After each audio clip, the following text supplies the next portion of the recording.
I mean, am I lying? No, you're not lying. I can't even say you lying, bruh. I can't even hate and be like, oh, this man tripping. You right. And we are live. What's going on, everybody? Welcome back to your favorite nerdy podcast, and that is Comic X! New Year, motherfucker! Weave!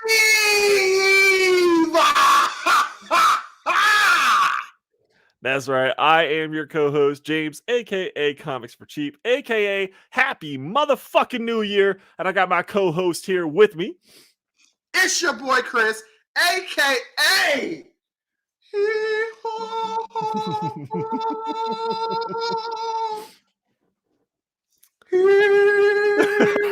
thought that was it, but no, it's not.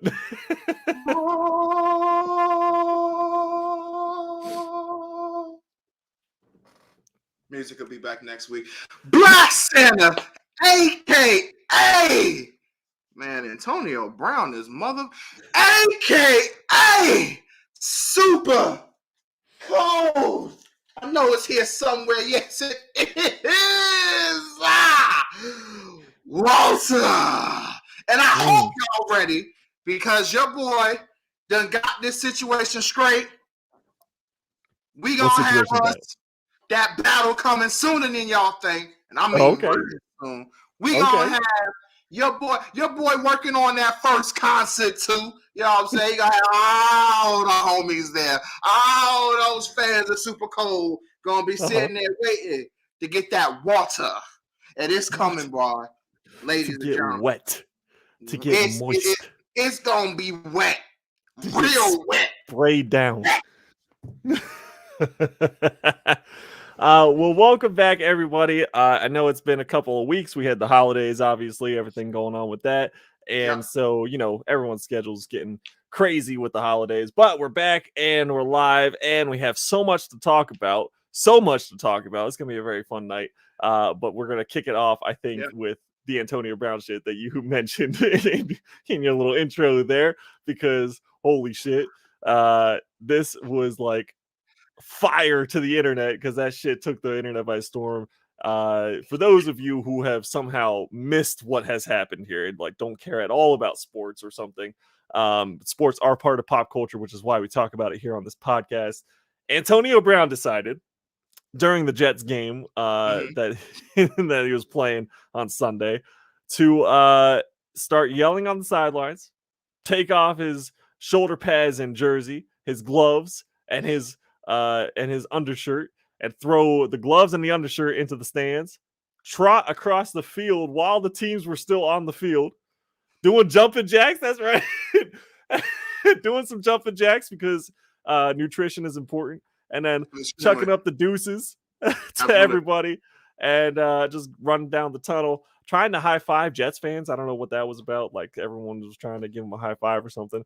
And then, later to be seen waiting for an Uber on the streets of New York, and then also seen at a basketball game, I believe also in New York or somewhere. But yeah, just, I guess, living his best life, dropped a rap song that night, everything like that. I don't know what's going on there. But yeah, Chris, please. I mean, enlighten us as to what's going on. I guess he had nothing better to do, so he was able to, he had nothing better to do, so he had time to go to games and drop a rap song. Matter of fact, Antonio, he hit your boy up. You know what I'm saying? He was like, "Yo, man, we gonna need you. We need some bars, bro." I was like, "Bruh, what are you doing? You should be a thing. What are you doing?" He was like, "Bro, don't worry about that. I said we need some bars." I'm like, I got you. We'll talk about that later. But anyway, from what has been reported, Skip Bayless also said he talked to somebody close to him. Usually I would take everything Skip Bayless says and just say, But I got to admit, the last couple of reports he actually made when it comes to reporting, not just saying wild stuff, has actually been extremely accurate. So I'm just going to still take it all because everybody has different stories. But anyway, from what I've gathered from everything, it would seem that it started with, of course, Antonio Brown was supposed to get some incentives. He needed a certain amount of catches. He needed a certain amount of yards, and he needed a certain amount of touchdowns. and it all would have basically equaled up to him getting like $1 million. Well, God damn. here's the thing that's funny. Now, last year it was the same situation. Tom Brady made sure he got his. And I'm very sure Tom Brady and Bruce Arians, the head coach, would have made sure he got his. That's why this story and it seems wasn't just Antonio Brown, right? There was another player that Tom Brady made sure that he targeted as well to make sure that he completed his incentives too. If I'm Tom not Brady wrong. always looks down. Yeah, that's what I'm saying. One thing I've heard from players who used to play with Tom Brady, from people who actually met Tom Brady, people who actually work with Tom Brady. I've talked to somebody who personally worked with him, and he said the same thing I've heard on TV and what everybody has ever said. No matter what you think of Tom, he is one of the best teammates to ever exist in the game of football. There has never been a bad thing said about Tom Brady from a person who met him, worked with him, or been a teammate. No one says anything bad about him because he seems to be an extremely good and caring guy for his teammate. I mean, even for Antonio Brown, he let the dude stay in his house with his hot supermodel wife. How many people would allow that to happen? Pretty much a stranger is staying in your house, living at your house with your wife. Like, how many people do that? But anyway, was Antonio Brown out of money or something? He couldn't, get. No, because he didn't have anywhere to stay because he just went with the he just signed with the team, and it was at a late notice thing, so he didn't have anywhere to stay at the time. Okay. So Brady was like, "Yeah, you can stay here," and he was like, "Oh, gotcha." Really? He's like, "Yeah, you can stay here." Oh, okay, cool. Okay. I was always confused by that part. I was like, Antonio Brown is paid a lot of money. I don't understand why he needs to bum a couch off of Tom Brady, but it's cool. Right. It's cool. It's like a rookie needing to bum like you said, bum a couch off of a veteran. This man has a lot of money. But so from what the report Skip said, the person told him who's close to everything, who's actually in the situation, told him that Antonio Brown got upset that Brady was hitting Gronk because Gronk was getting a lot more catches in this game. And Brady's idea was it was a matchup. Brady had a great matchup with Gronk, so he kept feeding him, which, you're trying to win a game. And Antonio Brown, this wasn't the only game Antonio Brown had left. There's still another game left in the season. I 100% believe he would have got his incentives. Oh, for sure. And up to this point, the Bucks are losing to the Jets. So Brady probably trying to turn that situation around. He's going to hit who he needs to hit, like you were saying, to make sure that he win this game and don't get embarrassed by another team or something. You know what I mean? Whether it's the Jets or whoever, if it was the Lions or I'm just saying because it was the Jets here, who are notoriously not the greatest team in the world. So, Brady probably trying to make sure that he secures this W. Yeah. So Antonio Brown, Brady walked up to him and saw that Antonio wasn't happy. He was like, "Hey man, what's going on? What's up?" And according to the report, Antonio told him, he was like, "Oh, I see you going back to your boy Gronk." And Brady was caught off guard and was like, "Are you serious right now? Come on, man. I'm doing this because, like I said, matchup wise and blah blah blah." He was like, "Dude, come on. I'm gonna give it to you too, but right now we got a good matchup that they can't defend. So I'm feeding it to him." And when Brady's playing the game, he's locked in. This dude is one of the most competitive players of all time, probably most competitive human beings. He's up there with that like Michael Jordan, Kobe Bryant competitive nature where they trying to win. It's like a shark seeing blood. They're trying to get that. So he's like, Brady was not the happiest about that, but he didn't disrespect him. But he was just like, "Come on, man, we'll be fine." And he walked away. And he was like, "Yeah, I'm gonna go to Gronk. I'm gonna feed him because it's a good matchup." And he's like, while he's leaving. So apparently after that, Bruce Arians walked up to him and was like, "Hey, are you okay?" Another person asking, "Are you okay?" And then they had a little back and forth. And Bruce was like, "Look, okay." It got to a point eventually Bruce came. They had a little quick back and forth, left it alone. Bruce came back to him. During that back and forth, he asked him, was he okay health-wise?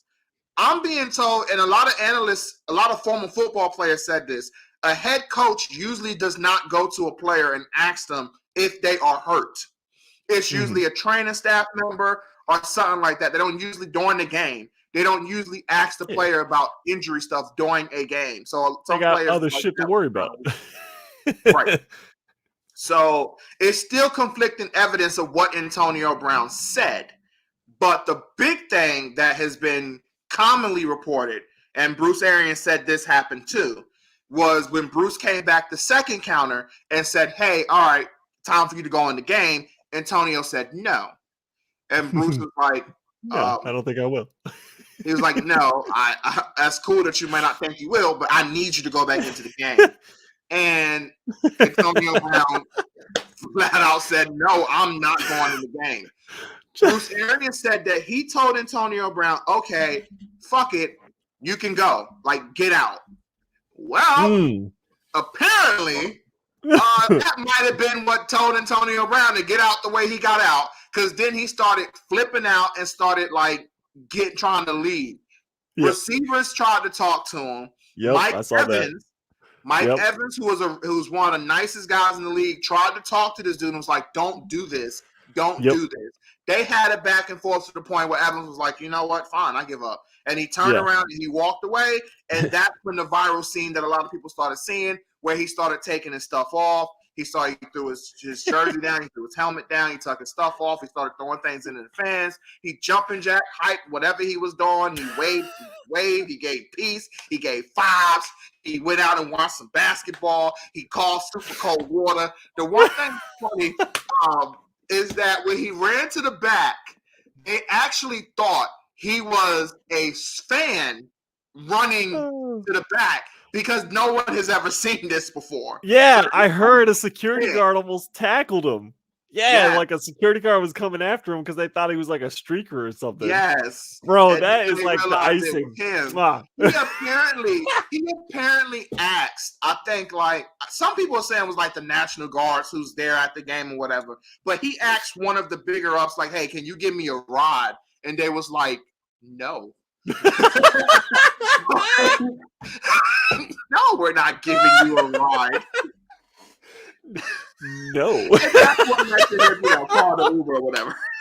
Dude, oh, that's hilarious. Oh my god. Oh, it's just like the funniest situation. And that wasn't even like, I mean, that was the craziest thing that happened Sunday, but that wasn't the only crazy thing that happened on Sunday. Was it the Washington stands collapsed, and like, was it in Washington? I think it was Washington, and like fans fell over the stands, like into the tunnel. I don't even remember that one. I guess that was that during the Philly game, right? I guess because I know they play Philly. Yeah, and then they lost. The Fields is the quarterback at Philly, right? So he had to like help the fans up. He was like taking pictures with them. He was like making sure everyone was okay, help them up and everything. He did more for them than the Washington Stadium crew did for them. The quarterback from the opponent's side, not just on another team, on your rival team, who you're like taught to hate each other. He's doing more for the fans than the actual people. Okay. No, I was dying, dude. It was so fucking funny. And then there was like there was just all sorts of weird like plays and stuff. I think it was the Dolphins quarterback who like had that weird mishap with the ball, where he like went to throw the ball and then couldn't find the ball that was in his hand. That was ridiculous.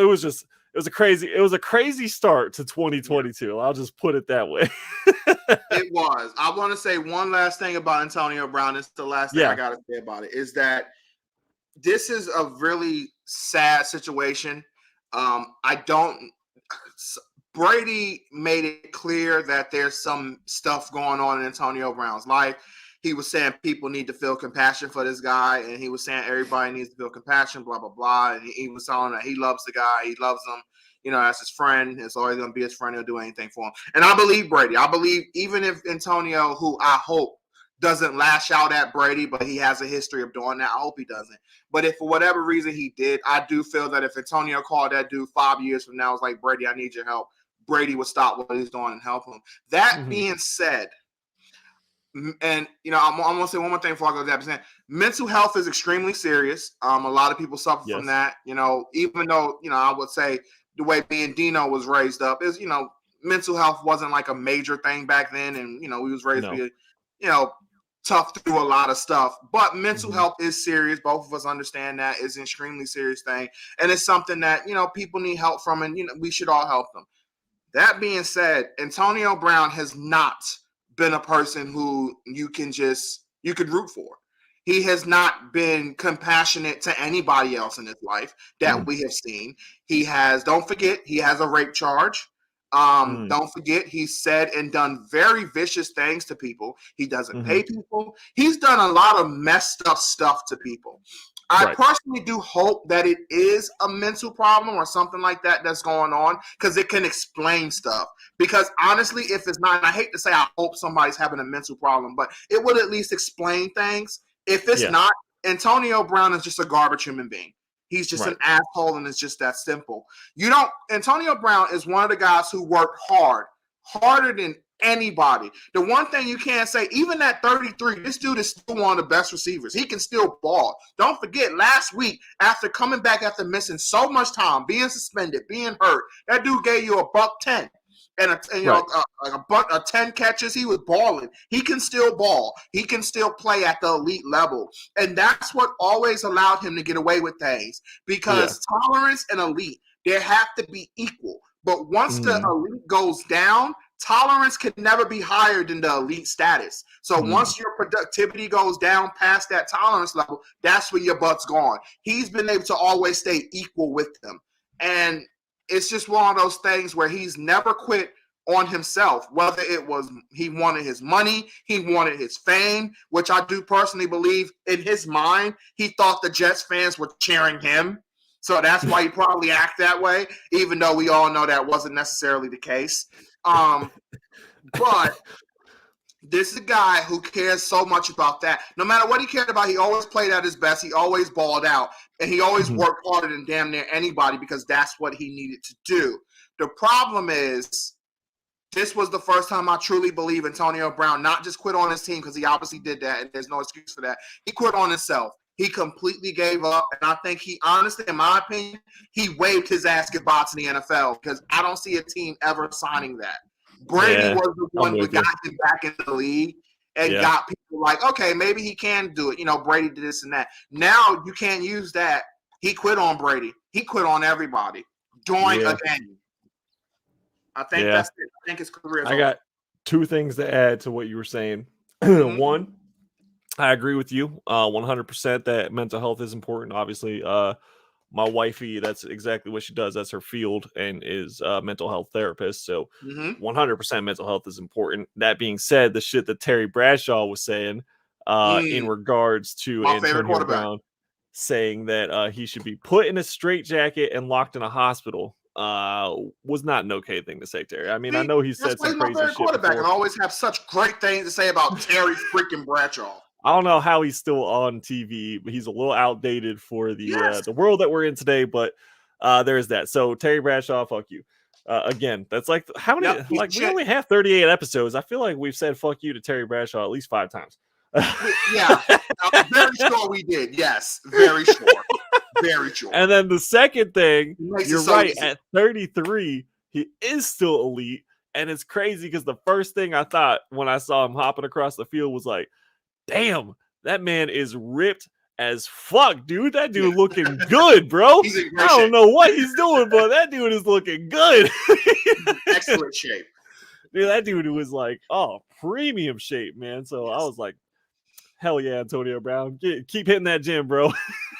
He's doing it right. I'm going to get on that Antonio Brown workout, I swear to God. For real, bro. Got to. Oh, my gosh. But yeah, just some craziness going on there, man. Craziness. All right. Now let's talk about Spider-Man. Yeah. Let's talk about it. This is going to be a hot take. This is going to be a hot take. It's been like 3 weeks. I think we're good to talk about spoilers and everything like that. But just in case, I mean, this movie's made, what, $1.5 billion already? But just in case you haven't seen the movie, spoiler alert, we're going to be talking about it in depth. And you're probably going to need a little trigger warning as well, because you're not going to like at least what I'm about to say. Might not like mine either. Might not. Well, kick it off for us, Chris. Okay. So I want to start off by saying, you got, it ain't gonna be the best day when you gotta get your flowers first, because it's about to. So I want to say, and you know how I'm really bad with names, so you're gonna have to correct me. Well, you're gonna have to say Sure. their name. The guy who played Green Goblin. Oh shit. Willem Dafoe. Yes, William Dafoe. Guy who played Doc Ock, Jamie Foxx, but mainly the guy who played Green Goblin. He was amazing in that movie. He did a great job playing his role. I think he was fine. I think he did good. Definitely. I mean, it's Willem Dafoe. Like, he's a pretty established actor, so he didn't do any better or less than I expected from Willem Dafoe. Yeah, that's true. I'm with you there. But he hasn't. I'm pretty. I could be wrong. I don't know. Maybe he played some other superhero roles probably after Spider-Man. He probably did. I don't remember. But that's the last one I remember superhero roles wise. Well, because he was Norman Osborn in the original 3, and then he was Captain Stacy in Amazing Spider-Man, and then now he's back as Green Goblin again. Like as a main role. I mean, Andy Garfield stuff. But I gotta admit, I give Andy this though. I don't think he was necessarily bad himself. I don't think Andy Garfield was really bad. I don't think he was ever bad. I think I don't think he was ever bad neither. I think the script was bad, and the crap that he had to do, and some of the stuff he had to say was bad. And I stick by what I said when I was talking about it before. It's hard to take it serious as him being Peter Parker. I think he plays a good Peter Parker, but you look at Peter Parker as this nerd, then you got this supermodel dude playing Peter Parker, and it's like him like saying, "You telling me this dude can't get a girl?" Like, cut that nonsense out, bro. Cut that nonsense out, bro. This dude is gonna get him his girl. So plus, as smooth as he was written in the movie, like he was written pretty smooth as far as like again, as Peter Parker, he kind of finessed that like both roles into one. Once he became Spider-Man, it was just like that was his persona no matter what. But I'm with you. I'm with you. Right. So, he did good. Tobey Maguire, I think, was fine too. And I think he was always good. The only issue we always had was Spider-Man 3, even though remember, it's still one of the most highest Marvel sales, like box office highest grossing movie. Is extremely successful. I mean, more successful than a lot of Marvel's recent movies. That thing is super successful. So, it just has a bad stigma because of casting situations and decisions that was made and how wacky the movie was in general. Of course, and Sony started to play their "we want control" card in Spider-Man 3. Venom wasn't supposed to initially be in that. Exactly. And then Sony forced Venom into that, and then they cast the wrong Venom. Even my man from Eric, I call him Eric Cartman because that's not Eric Foreman. Eric Cartman. Yes, I know what you mean. I know what you mean. Yeah, Eric Foreman. Yeah, yep. I look at him as Eric Foreman because that 70s show is what I remember him from, and I love that show. But either way, he even said it himself that I shouldn't have played Venom. He was like, when he was casted for the role, he was like, "Have you seen Eddie Brock?" And then look at me. Like he said it himself, like, I'm not Eddie Brock. I look nothing like the character should be. Like I should not. And he didn't do nothing to build for that role neither. He didn't go on the steroids diet that Marvel put Chris Evans and Chris Hemsworth on. He didn't do none of that shit. Sony was just like, yeah, skinny little boy. All right, we good. Yes. I wanted to get those things out the way because honest to God, I think all the actors overall, I don't think anybody sucked in their role. I think they worked hard. Visually it was great. It was there. I did not like the movie that much. Preach it, Chris. And of course this is gonna be spoiler parts. I'm gonna break down the stuff that I'm just gonna go straight into it. I thought the plot was just too much shit was still going on. I really felt like it just or there was no plot. There was no fucking There really plot. wasn't. There was no fucking plot. It was just stuff happening. Yep. It was basically like if you're a wrestling fan and you're looking at the latest pay-per-view and the main event was Bobby Lashley and Kevin Owens, Brock Lesnar, who was just added to the match because we got to add him to the match for no reason. Seth Rollins and Day champion Big E, and they had their match wasn't structured. It was just a brawl and a fight. see, the difference is that was fun. It was chaotic. It was fun to watch, and I loved it. And Brock won because he's Brock Lesnar. He got to win. It was just chaotic. A lot of stuff was happening. This was just stuff happening, and a lot of it didn't even make that much sense. And it was just like, I'm not saying it was boring necessarily, but I did not like.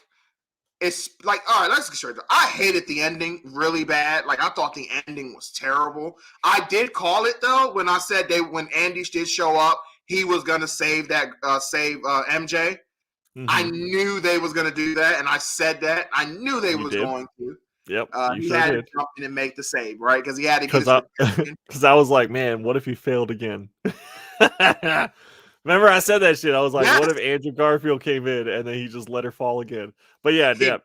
He actually breaks her neck, and then the real plot of the next couple of movies is the Spider-Man from Tom Holland's just chasing this dude down to kill him and everything. That would have been great. Mm-hmm. I would have actually enjoyed that, considering what they actually seem to be setting up. Just seems to be more garbage. Aunt May dying, I just thought was so cheap. That was the one thing that genuinely took me a little bit by surprise. As soon as she said that great power, great responsibility, I was like, fuck, they're about to fucking kill her.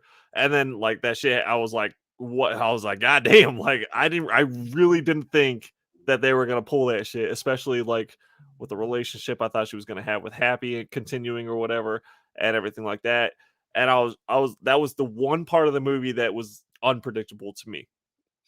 I didn't remember me and you, we talked about it though, and I was like, someone has to die. I think I even mentioned Aunt May being I thought it was going to be Happy. I thought it was going to be Happy that dies. Because I was like, Aunt May, Mary Jane. I really thought Mary Jane was, I keep calling Mary Jane because she's not Mary Jane. I really thought MJ was going to die. I really thought she would die. But once it was confirmed that he did finally re-sign for at least 3 more movies, supposedly, then I was like, oh, all right. It started making me feel lower and lower.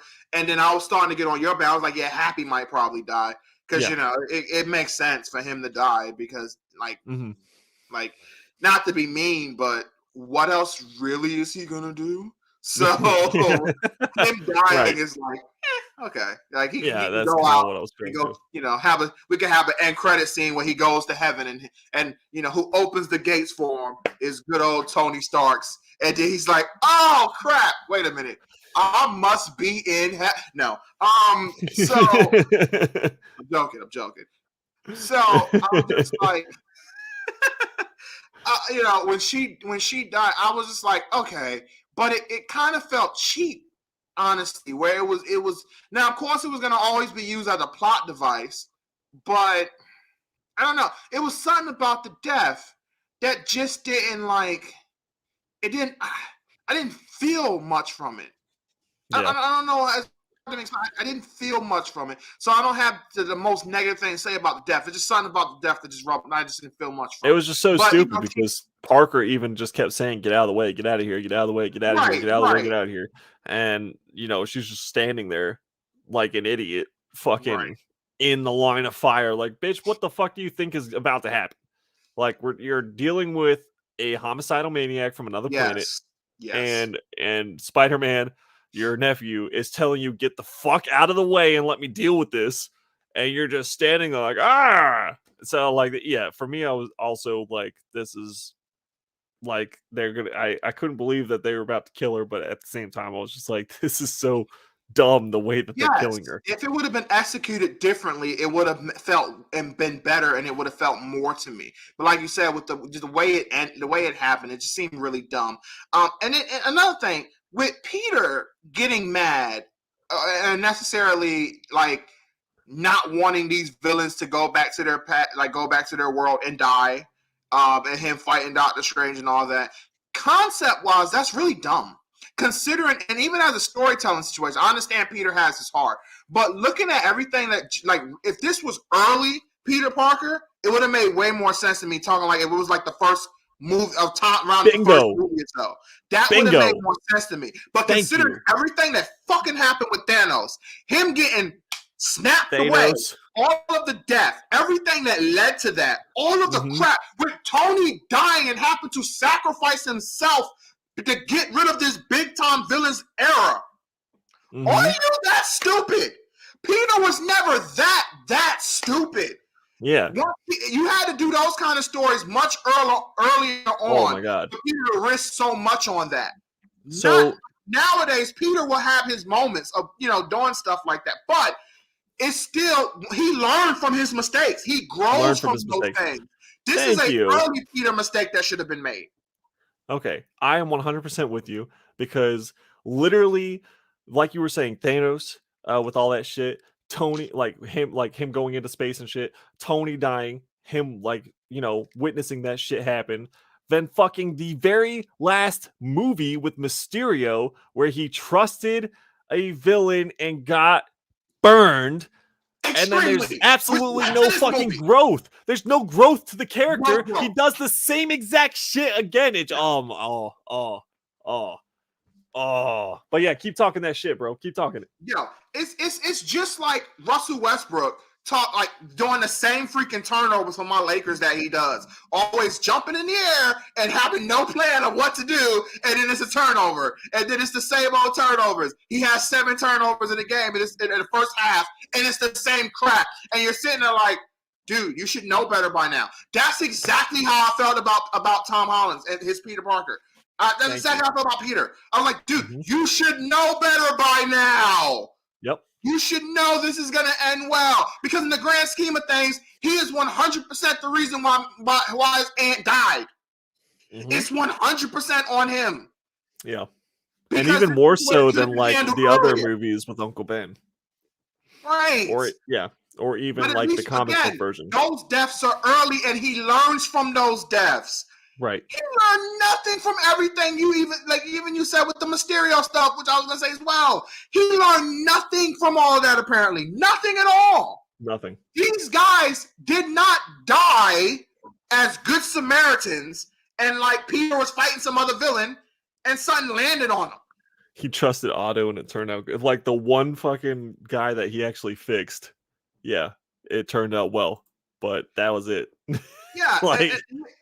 Here's the thing, though, and plus you should be much more smarter. Especially Peter's not supposed to be an idiot. He's one of the smartest people. Even as a teenager, Peter's still supposed to be smart. With Tony gone, I think he might be one of the smartest. He is. Besides Shuri, I think he might be the smartest on the planet at this point. Besides, don't forget, Bruce Banner. Yeah, Bruce too. Yeah. That might be like the only. Or maybe Hank Pym, but they didn't really make Hank Pym. They didn't really make Hank Pym that smart in the MCU. Yeah, I'll say that. I don't think they really showed him being like this super genius in the MCU, but still, they haven't shown him being like some idiot out there neither. Yeah, that's true. Kind of, but not, yeah, I know what you mean. Kind of, not really. I did like the scene of him and the other Spider-Mans, once he's trying to grieve and them like motivating him. I was like, all right, that is something that Peters would always do for the other Peter. Like, you see that a lot in certain comics and everything when Peter meets his other versions of himself. They're good at motivating each other. So I was like, okay, that's cool. Even though I did love when Doc Ock was Peter and they had their stuff with all the other people going up. And that dude was Spider-Man. Savage at times, bro. I love Still it. One of the best series of all time. Oh, man, that was great. But, and then the worst Spider-Man story, they adapted that ending and like morphed it into their version of it, but it was still just bad. The Brand New Day. Everybody forget. Yep. Still completely, it's just like, that's what he fought against at the beginning. To just have it happen again at the end was just like, really? Seriously? Because now you're going down the same line of storytelling. Because let me give you a spoiler alert of what I truly believe is going to pop off. What's up, Norm? He says, what's with the thick books in the corner of my room? Those are just regular books that Alexis and I like to read. So, it's cool. We read other stuff besides comic books. We like to read fiction books too. Yeah, exactly. Yeah, exactly. So the story that it looks like they're telling, because he's like, oh, I'm gonna tell her, I'm gonna tell you everything in her mind, blah, blah, blah. And then he doesn't have the balls to do it. And it's like, oh, I was like, stupid, fucking stupid. She's wearing something you bought her. So she just has it and she has no memory of how she even got it and she puts it on. That's also kind of weird. But okay, sure, because I'm gonna wear jewelry that I have no idea how I got it or where it came from. Yeah, I'm just gonna pop it on. That's normal. Because she had what the black what was it, the Black Lotus? Yeah. Or what? Yeah. Yeah. So I was like, that's just weird. But all right, that because that was just literally a storytelling aspect. That wasn't something that actually would happen in real life. Because most someone people else would not wear something that they have no idea where they got it from. Because it was given to her by him. So you can't give me a logical reason why she would know why she has it. Or someone else coincidentally bought it for her. But yeah, nah, sure. Her memory's gone. I'm pretty sure now she's probably back. Because wasn't she dating somebody else at the beginning? Was she dating God, was it? It was that that big dude. Flash Thompson? No, not Flash. It was that other dude. I don't remember his name. That it was Peter their job. The missile strike on. Who could end up being their version of Eddie Brock. We'll get to that too. Yeah. But she was dating him, and she could be dating him again now. So now you're telling the same old crappy story. Of his girl dating somebody else, of him being jealous. You're basically telling the Tobey Maguire story in a lot of ways too, because he set his crib up the same way Toby did. And I get it; it's a Spider-Man thing in general. It's not just Tobey Maguire. Yeah, I got that. But again, we're telling the same exact story, where the MCU is supposed to be different, right? Right. But now we're going down the same boring lines thing of like, what now? His girl's gonna be dating somebody else now. Does this mean we're going to introduce more people, I guess? Now we're going to have a real Felicia, I guess? A real Mary Jane? Again. God, please bring in Felicia. Please bring in Felicia. Please. Here's a couple things that I'm going to say right off the bat. First of all, the whole plot device of a couple of privileged kids not getting into MIT, setting off this whole thing, is just one of those, like, who gives a fuck? Like, first of all, just accept the fact that college is a scam and you don't really need it unless you absolutely need it. Peter doesn't need it. He can just go do whatever the fuck he needs to do. Probably the same with Ned and MJ. All right, so y'all don't need MITs. But instead, he goes off and finds Doctor Strange, who, while he was taking a nap throughout the events of WandaVision, decides, 3 kids getting into college is a great fucking reason for me to use a most dangerous spell that I could possibly muster up. All right, cool. So then Peter's like, despite multiple warnings from Doctor Strange, decides to fuck this spell up. Cool. I guess you needed that as a plot device, but what the fuck ever. All right, so that happens. Then Peter decides to go off on his little whatever the fuck to start capturing these villains that have started to leak through the cracks of the multiverse. And then when Doctor Strange is like, you need to send them back to where they know. Oh no, we need to give them a chance. They can be fixed and sent back, or else they're gonna die. Then Doctor Strange wants to fight Peter. Cool. Doctor Strange loses in a one-on-one with Peter. Bro, get the fuck out of here. You were gonna say as soon as that shit happened, I was like, fuck. No, it doesn't happen that way. There is no iteration of Doctor Strange that loses to Spider-Man, or any iteration of Spider-Man that's throughout the comic books, period. I don't care who, what, when, where you're writing the story. Doctor Strange does not lose Cosmic Spider-Man. Okay, unless he's Cosmic Spider-Man. He's not losing to fucking Doctor Strange. Against like recent Strange. Because old school Strange, that dude, people do not understand how OP that dude was. They had to nerf him. Old school Doctor Strange was freaking unstoppable. They had to nerf my man. And didn't give a fuck. Like, he did not give. He let Tony die. He don't let Peter not have friends go into college. You fucking kidding me?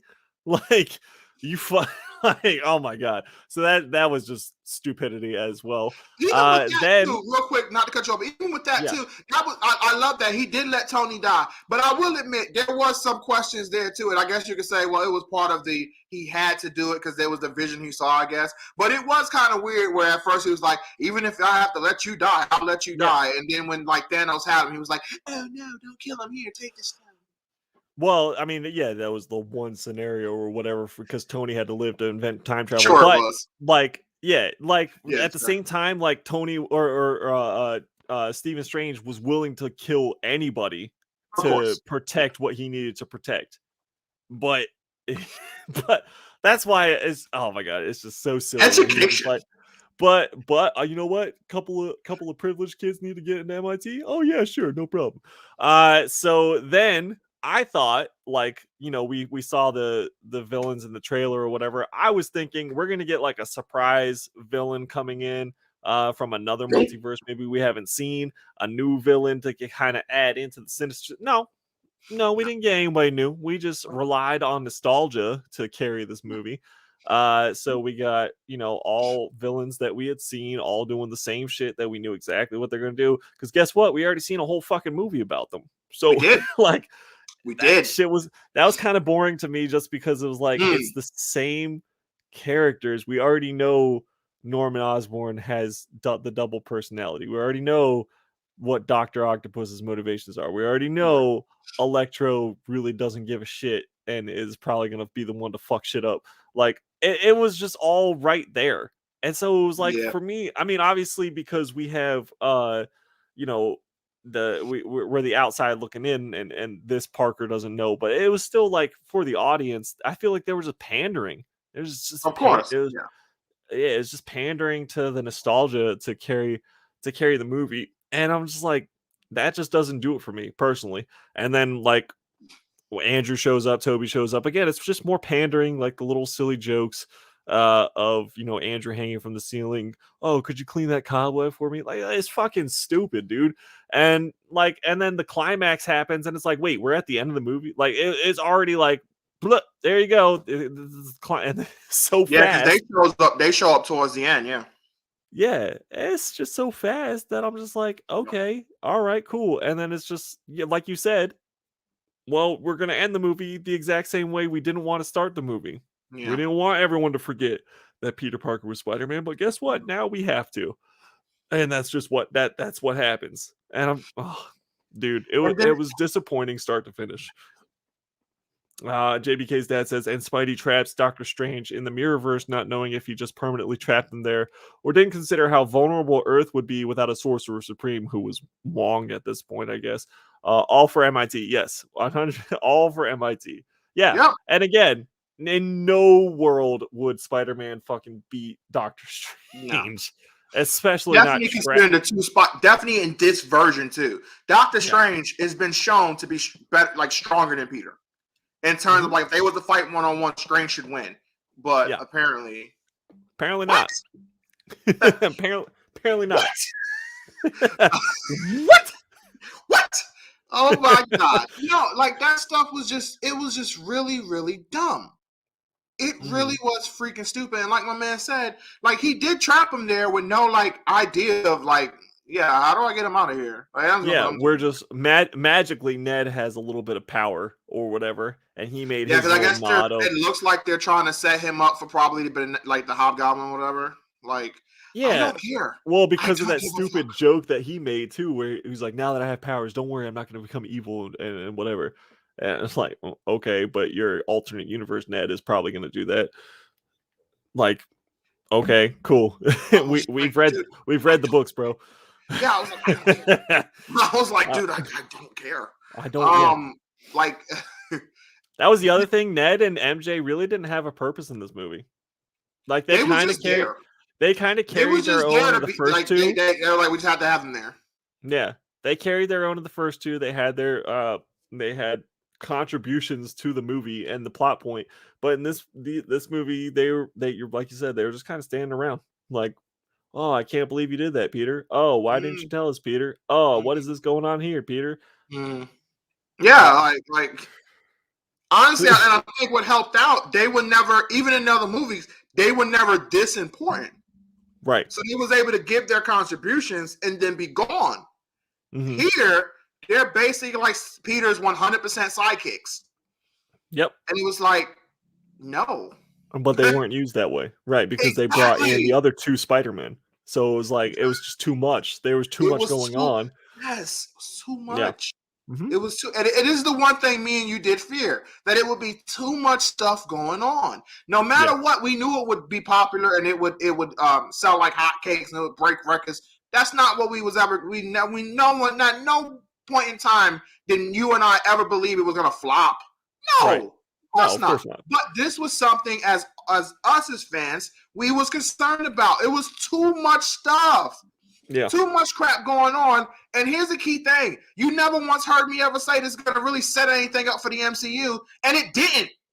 Nope. Because I didn't think this was going to set much up for the MCU. In fact, it made me more scared for Doctor Strange. Ooh, I didn't even think about that. But that's a good point. That's a good point. But here, let's make sure we talk about the end credit thing that made me freaking just walk out afterwards. So I missed the crap about the Strange trailer until later on when it came out live publicly or whatever. Okay, all right. They show Venom, which I told you if Venom was going to show up, it was going to be in the credit. Because I felt there was no way he was going to be in that movie because it was just too much crap going on. Because if you would have put him in that movie, you would have been forced to actually do something with him. You could just have him show up as a jump scare or just a cameo. Can't do that. He would have had to be a plot. Then what the hell is he going to do at the end? What is he going to be there? Helping spiders out? But they have my man at a bar. They have him talking about people in iron suits and all this other garbage. Drunk out of his mind. Drunk out of his mind. So, this just real quick, I'm sorry he did interrupt. So Flash Thompson's book being called Flashpoint was a nice middle finger to DC. Nobody in the theater that I was at got that even like a little bit. I was like, oh shit, and like and then I covered my mouth because like nobody fucking reacted to him holding a book called Flashpoint. But yes, thank you. It was a nice little nod. I thought that was funny. It was. I felt the same way. You're right. I was like, oh, and yeah, no one even caught that at all. I was like, oh, but yeah. So they have this dude is drunk out of his mind, blah blah, and then next thing you know, oh boy, just gets zapped back to the Sonyverse. He gets zapped back to Siberia, and I'm sitting here like, what are we doing? I'm so confused at that part because at the end of Venom 2. It seemed like he was already in that universe. Like he already knew what was there. So why would he have to be taken out again and transferred into another? I was super confused by that end credit. No, let me tell you why though. I'll be honest, you probably know, but let's call it what it is. So because they left behind a piece of the symbiote. I was supposed to give me a moment. I was like, I said it like, this is fucking stupid, and I walked right out. And I don't even care I don't care who heard it. Kids, I'm sorry, children, shouldn't curse. I don't care. I was pissed. It's fucking stupid. And I walk right out. Because all that is what? Now you're going to have his little MJ's new boyfriend going to get the symbiote eventually? He going to get mad? Well, no, they set up Toxin, didn't they? So Patrick Mulligan somehow, I'm sure, is going to be the one to get the symbiote. Because I think they set up I don't think they set up Flash Thompson Venom. That would be all. If that douchebag gets Venom, I swear to God. But man, I believe might. Either way, it's whatever. So, it's like we gotta have him get the symbiote this way. He has to have it first before he interacts with. Because I guess they couldn't have Venom show up and fight him or whatever. He has to have it first, and then someone has to become Venom. So they pull Eddie Brock into the MCU only to show Venom's shart as he was pulled back into the Sonyverse. Yeah, I was so confused about what was going on there. And then, yeah, like you're saying, there's like, I just don't know. But like, first of all, yeah, I mean, Flash Thompson being in love with Spider-Man, I guess that would make a somewhat interesting Venom because it would actually add a little bit of depth to the character. MCU wise, but like I'm still not feeling it. And then like I honestly think it's just to set up Toxin in the future. I think that's really all they're going for, because that's the same way that they set up Carnage, is that, you know, Woody Harrelson bit Eddie Brock's finger, and that magically he becomes Carnage with the mix of the lethal injection. Like, okay, cool. Like, yeah, exactly. All right, whatever. You know, I can get past the silliness of that, but him being zapped back and leaving a drop of Venom symbiote behind that is going to make its way magically back to Mulligan, that's a reach. I think it's gonna search for Peter. I think that little piece is gonna be a little bit enough of Venom, that part that was intrigued by Peter, but it's not going to be the full version, so it's not going to be as smart, I guess you can say. But I think it's going to track down Peter just instinctively, and then it's gonna eventually go to him, and he's gonna be like, "Oh my god, this power!" He's gonna get obsessed with it. I mean, if they make it lead into the original, like really doing a black suit story, I guess that would be okay. I don't have I no guess faith that'd be they're all gonna right. do it well. Yeah, I mean, if they're really trying to build up Secret Wars or something like that, whatever. Like, okay, cool. But here JBK's dad says Max Scorpion getting the symbiote would be their best bet. Venomized Scorpion would be one of the most wildly OP. Like, people don't realize how powerful Scorpion actually is. And Yeah, so like because remember, Venomized Scorpion. he's stronger than Spider-Man. Yeah. He is the hunter of a spider. So yeah. Yeah. He's just he's the guy who's really stupid. Yeah, he's written dumb in the comics, but yeah, he's really dumb. If he really wanted to, there would be like Spider-Man would only have his spider sense really to go up against Scorpion. That would be the only thing saving him, which as we discussed is his OP signature, like, about him. So Venomized Scorpion, though, where you would take the spider sense out, he would be unstoppable. I don't think there is a hero really. I mean, Captain Marvel maybe. Maybe now the new Shang-Chi. But like Venomized Scorpion would be fucking a danger to everybody. He would be an Avenger. We have to introduce the Sentry, bro. He could show up. Yeah, Sentry. He would be an Avengers level threat. Venomized Scorpion would be for sure. Oh shit.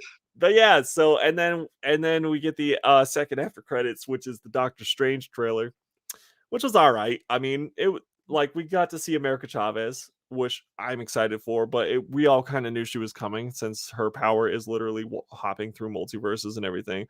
I will say that was part of the leaks that I heard, so it's a huge possibility those leaks are correct. So yeah, I mean, she's in the trailer, so it's dope. And then we see Wanda again, but again, that just kind of like reinforced because Doctor Strange goes up to her and is like, "Relax, I'm not here about the shit that you did before." Yeah, because she was like, "Oh, new problem." Yeah. And I was like, "Bitch, why the fuck aren't you there about the shit that she did before?" Like that. Remember, that was one of the biggest plot holes I was talking about when we was drawing the reviews. Of that crap. I was like, "Why the hell did no one else do anything? Nobody. Like, no one showed up." That's why I was like, if the X-Men even exist in this universe right now, this is a big drop. We need Brother Voodoo to come in and just knife Doctor Strange, just fucking stab him in the throat. All right? Yeah, gone. He's gonna become the new Sorcerer Supreme. Wong can go back to number 2, and they're gonna get the shit back in order. You know what? No, I know that's just a joke, but you know what? Honestly, I'm afraid is what's gonna happen is they're gonna Jean Grey Wanda. They're gonna make her fucking OP as fuck. Pulling power from the Darkhold. She's going to become unstoppable, and they're going to kill her, just like they killed Vision. I think they're going to fucking kill her in the Doctor Strange movie. I honestly think that's going to happen. I do think she's going to be the one that ushers in mutants finally, for whatever. But I think that she is going to die, and it's silly, but I think that's what we're going to get. JBK's dad said Max had the symbiote in the Dark Avengers, right? I can't remember him having the symbiote. Honestly, I mean, I don't know. Did he have the symbiote in the Dark Avengers? Yeah, he did. But I still don't freaking care. I don't remember. Yeah. I still don't care. I honestly don't remember. I honestly don't give a damn. I think this whole plot was freaking stupid. But I will say, if they do that, what you said makes a lot of sense. I would be very pissed off if Wanda is the freaking reason the X-Men is in existence. I get it. It would be like a throwback in a way, and it would be like the opposite of her saying no more mutants. Now she's saying more mutants. I get it. It's cute. It's fucking stupid. But I would have a huge problem with her being the one to introduce the X-Men into existence. I would have a huge problem with that. Maybe not her necessarily, but I think this movie is going to be what starts the usher in the mutants. But I don't know, man. I don't know. I don't know how I feel about it. I mean, just like between you're gonna have like 3 of some of the most powerful characters that Marvel can write in a movie. And they're gonna just, I don't know, the way that they balance this movie, I'm just afraid of what they're gonna do for Doctor Strange. And I know it's a different production company. I know Sony was mostly in charge of Spider-Man, Marvel's mostly in charge of Doctor Strange, but you have America Chavez, Doctor Strange, and Wanda, uh, for sure. And who fuck knows who else they're gonna throw into this movie. Okay, Kang so here's the thing. Kang Do is you want likely. to talk about some of the rumors now since we're getting close? Sure, Okay. sure. So now the rumors are saying, remember, this is all rumors, but it could be true. This could be true. Definitely the way it's lining up. Because the rumors talked about Chavez being in it and what her role is going to be. And it also talked about that Charles Xavier is going to be in the movie. Yeah, with the And Illuminati. Yep. the Illuminati is going to be in there. And Wanda is essentially going to be the big threat against them. And they're going to be like, basically, they're going to see what she's done somehow, basically. And they're going to be like, all right, we need to take her out. And it's saying that she is going to get so OP that she's going to wipe them all out. She's going to kill Charles. She's going to kill basically everybody. Yeah. But Well, yeah. eventually, yeah, like And then literally I've also heard the Shumagorath rumors. Yeah. The ultimate Doctor Strange from the What If, like basically overpowered Doctor Strange allegedly. Yeah, he's going to be the guy. Yeah, he's going to be the real like. I do think he's going to be the true, real powerhouse, which he should be, because his feats are much greater than what like anything Wanda has showed up until this point in the MCU. So I would say, yeah, he should be able to like honest to God, one shot her. But we'll see how this happens because you never know. We know Peter now stronger than this good old Doctor Strange, so we don't know what's going to pop off. So I'm worried because this movie seems to be just as like very wacky because they're going to be going to so many different multiverses, so much crazy stuff is going to happen. It could be wacky fun, but it could also be just wacky like Spider-Man was, and it's just like, and then it could just be a power fantasy for all the Wanda fans who just want to see her go crazy and just let loose. That could be fun, but I mean, if it does lead to her introducing the mutants, like I said, I'll be very upset about that because I don't think she or any person like that should be the reason why it happened. If anything, then how do we get Charles then? That's the thing that makes it so weird. So how did we get Wanda in the first place? That's what I'm saying. How do we get Wanda? Now, I guess with Charles, this would be Charles from another multiverse. So this would be this supposed to be Charles from I guess I don't know. I can't remember which multiverse that, but it's gonna be Charles from a different multiverse because they have like the really lame. I mean, lame members of the Illuminati. This Illuminati team is beyond lame.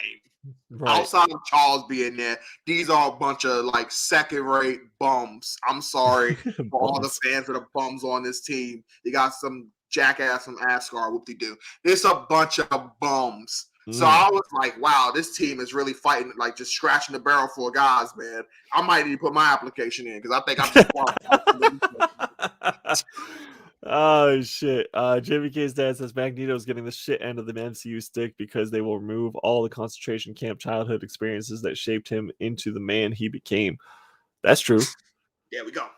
That's true. That's one of my biggest reasons why I don't want her to be the one to introduce them. Because what makes Magneto is what he had to go through growing up as a mutant. Right. What makes Charles is what they had to grow up going through as mutants. What makes Logan is what he had to grow up being mutants. If you just have her zap everybody with their powers at the certain age, that's fucking stupid. I don't know about, like, when I say Wanda ushering in mutants, I don't know about zapping them and all of a sudden they have powers. I mean, like, because she's drawing power and they're opening up the multiverse at the same time, like, people are gonna start slipping through or whatever. That's how I think we're gonna start getting the X-Men. I know that her power seems to have shaped Monica, and it looks like that's how we're getting Photon or the new Captain Marvel. But I didn't think that that's how she's gonna have everyone be mutants. I think that I think it's going to be the rifts that have occurred both between the Loki show with what's going on with Kang, then like the shit with overpowered Doctor Strange and him feeding off of every single universe. The shit that just happened with the Spider-Man movie where there's cracks in the universe now, and then whatever the fuck they're gonna do to open it back up, I guess, in this Doctor Strange movie, which is why I'm sitting here thinking like they're loading a lot of stuff into one movie where it's like it's hard to see how they're gonna be able to write it cohesively into like an actual plot instead of just here's just everyone on the screen for 5 minutes and it's done. Like, you know what I mean? So Yeah, because that's the thing. No, like when you do it in one movie, unless your movie is going to be like 5 hours long, you're not going to be able to give people enough screen time when you have all these people showing up. Because I think Monica is one of the members of the Illuminati on Charles's team. mhm. Which, like, I'm sorry, she's nowhere near good enough to be a member of the Illuminati. Like, I'm Right. sorry, she's not. Especially not Like, what we've just seen from like this is the first iteration WandaVision. of the Yeah. MCU's Illuminati, and this is what you give us? Yeah. A bunch Yeah. of B right here heroes and what villains or whatever. Mm-hmm. This is garbage. So it's Yeah. like come on, stop it. So I don't know. Maybe they could do something where Wanda, if she is the one to usher it in, she like warps reality to the point because she's so powerful. She warps reality where she changes reality to the point where they're there now. They wasn't there before she did it, but they're there and they grew up as mutants. Right. But they was just warped in there in a different way. It's hard to explain, but I think you get what I'm saying. Like she changes it where Charles and them did grow up as mutants, but they weren't necessarily there until she did it. Right. And then that could be one of the outs of saying why they didn't intervene when she was doing her stuff or whatever. But still, again, that's just so convoluted and so stupid. Yeah. That it's just a terrible, it's a terrible way to introduce the MCU. I mean, to introduce the X-Men, the MCU this way. Like, it's just such a bad idea. Or if they try to blame it all back on the snap again, like they've been blaming so much stuff on the snap that it's almost getting out of hand at this point. It's like, all right, we get it. Thanos happened. We're trying to move on and build some new stories. I will agree. It's time to move on past that concept. Like, all right, the snap should be over now. Like, it's done. And then, but here's the problem: because even if you do that and say, all right, they was somehow all of the mutants was the one wiped out, every single one of them. Yeah, that makes sense. So okay, sure. They're all gone, and then it's like they're back now, but still, why come y'all didn't intervene with Wanda? Y'all all should have been back by then. Right. So, what was the excuse for not stopping her? Because to me, that would have made an even bigger reason to stop her. Because they don't fully know what happened, so you can make an argument. They can be like, "Oh, she could have been the one that did it," and then maybe even Charles could have went into her mind a little bit and be like, "No, it might not have been her, but we still need to stop her because she's doing some shit that could really cause another, problem that can escalate to another level." So again, it's just like I guess it's one of those things where like they just have to not be there because even with the what was those bums that came out before this movie? The Spider-Man movie. The guys, the team, the superhero team. What? What are you talking about? The superhero team that came out before this movie. The one with Angelina Jolie was in the movie. Oh, the Eternals. The Eternals. Even with the Eternals, even their excuse was really stupid. Yeah. For why they didn't do anything. Right. Because it's like Thanos not only did he cause issues for Earth, he actually caused issues for like the entire universe, basically. He snapped away a lot of stuff. It wasn't just Earth that he snapped away people. So this would have been a threat that you should have got involved in. Yes, for sure. But even their thing was dumb. So it's just like, you got to be careful how you introduce people. Because the big question is going to be like, well, why didn't they do anything? Yeah. I'm with you. 100% I'm with you. And then yeah, no, I don't think I have anything to add to that. I think you're spot on with that. So yeah, I don't know, man. It's gonna be tough. I'm hoping that they push through and they're able to do what they need to do. And that we get a solid movie here from Doctor Strange. It's just I'm a little bit worried after seeing Spider-Man. I am. Yeah, me too. And all right, so enough with Spider-Man though. Let's talk about the ending of Hawkeye. Okay. If I can remember correctly, because it's been a couple weeks. Basically, we Kate had a Bishop result. Hawkeye. Tuck his clothes. Yeah, It's like, Kate I am Bishop. not Hawkeye. Hear me roar. And then thoughtful Hawkeye, like, yeah, Hawkeye sucks, so bye. I'm not gonna do a breakdown of this episode. I'm just gonna tell you some stuff that I was not a fan of the series overall. First of all, the fact that Kate Bishop could hold her own against a widow, not only once but like multiple times, that she went hand to hand. Excuse me? Yeah, so she was able to hold, like, I mean, she still kind of got beaten, but it wasn't to the point. She wasn't like smoked or embarrassed by a widow. It's like, all right. So you just made the widows look stupid and weak.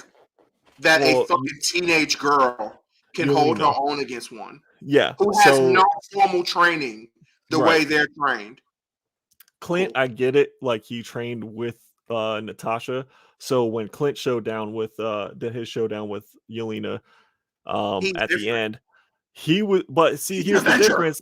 Here's the difference is that Yelena had the drop on Clint. Yelena beat Clint to the point where, like, if she wanted to, she would have killed him.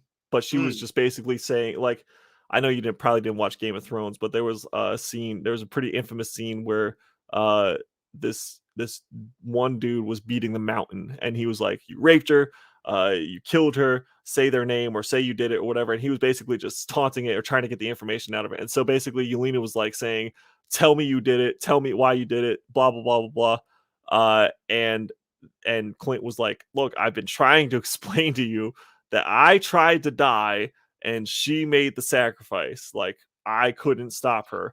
And that's what finally got through. Yeah. So he fights her and loses at the end. Yeah, he does. Basically, she's like holding whatever to him. Like, she's got the drop on him. She could end him. And did he lose 1-on-1 or was it a drop on thing? 1-on-1. He lost. JBK's dad says Yelena wasn't aiming to kill or injure Kate, so I can give that a pass. That's true. Like, it wasn't her objective to kill Kate. No, but still the fact that Kate. Still the fact that Kate. Well, because, like, yeah, I'm with you. Like, I see both sides to that. Yelena wasn't aiming, like, it wasn't her target to kill Kate, so she wasn't really concerned with it. Doesn't matter. So maybe she wasn't going as hard or whatever, but still, like, the fact that Kate could hold her terrible. Yeah. Okay, I'll give my. Yeah. And then so Clint and Yelena facing off. It was just like, okay, I get it. Like, Yelena bested Clint, and then Clint kind of tried to explain, and basically finally got through to her that, like, I lost the fight to kill myself, type of thing. Like, she sacrificed herself to save the world. And so Yelena was like, okay, you get a pass this time. Basically, like, you get one pass or whatever, and everybody gets one. Then here's what fucking irked me about this episode is that Fisk finally shows up. Spoilers, if you haven't seen it. Yay, right? You would think. But they did my man so dirty that Fisk lost to Kate Bishop in a 1-on-1. I'm just gonna let you marinate in that information. Okay, Fisk lost. Now, yeah, she had her little trick arrows. She did some explosions, blah blah blah.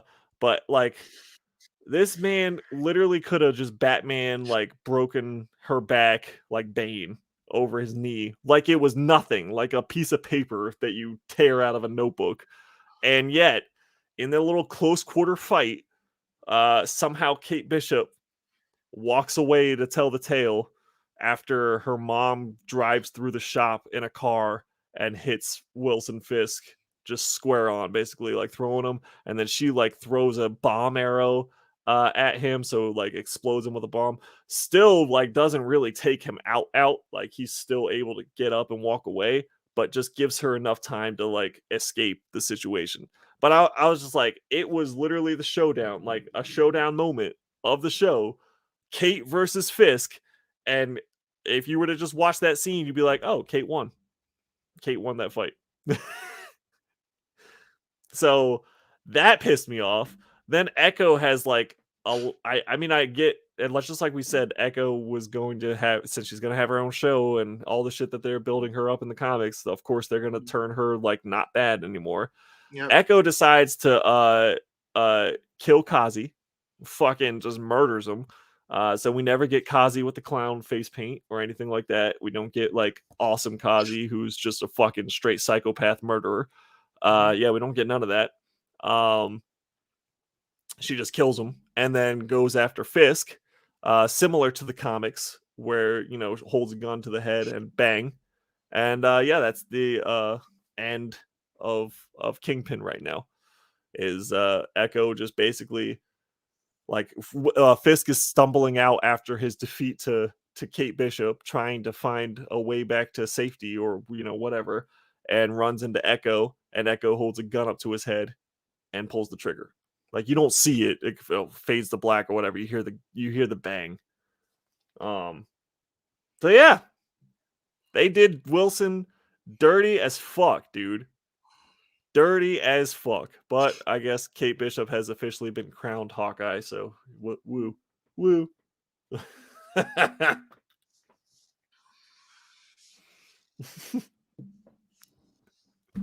All right. One body blow from Fist to a 100-pound girl would be game over. That's what I'm saying, dude. It would be literally easier than ripping a sheet of paper out of a notebook for Fisk. He's 1,000 pounds and like 2% body fat. I mean, not on this show. He's, you know, not. That's the only thing. I love Vincent D'Onofrio's interpretation of Kingpin. I think he does a fantastic job. I think he's a great actor. But he's in the grand scheme of things, body size wise, I don't think he's much bigger than you, Chris. So like, it's always been the one thing that I'm like, could they just have like put a little extra padding on him as an actor? I get health wise, you know, you don't want to force this man to eat a lot or anything. You don't want him to be obese or nothing, but like, give him something like digitally or you know, there to help him out, to expand him out a little bit, because I've always felt, even on the Daredevil show, that he's too small, because he's not necessarily a very tall person. He is tall, but he's not like, I would say I'm probably taller than him.